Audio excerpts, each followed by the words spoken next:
வணக்கம். நான் astrology professor doctor Vimalan. வக்கிர கோள்,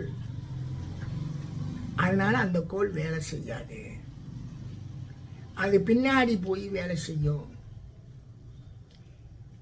அன்பு நண்பர்களே, கிட்டத்தட்ட 40 ஆண்டுகளுக்கு மேலே இதில் இருக்கிற இந்த ஜோதிட துறையில் தயவு செய்து சொல்கிறேன், வக்கிரம் சொல்லிட்டு இன்னைக்கு நிறைய பேர் யூடியூப்பில் என்னென்னமோ சொல்கிறாங்க.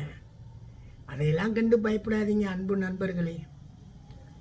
நூற்றுக்கணக்கான ஜாதகங்களில் வக்கிர கோள்கள் தன் திசையில் எந்த பாவத்தில் இருக்கோ அந்த பாவத்தை அழகாக செயல்படுத்திக்கிட்டு இருக்கு. இந்த பாவ அமைப்பில் தான் இவங்க எல்லாருக்கும் குழப்பம்.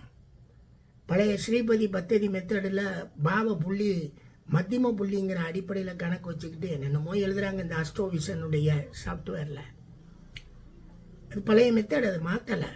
பட் புது மெத்தடில் பாவ புள்ளிங்கிறது தொடக்க புள்ளி. வக்கிரமெல்லாம் ஒன்றும் கிடையாதுங்க, தயவுசெய்து சொல்கிறேன். அதுக்காக நீங்கள் உங்களுடைய பலன்களை கேட்டு ஏமாந்து என்கிட்ட நிறைய கேட்குறீங்க.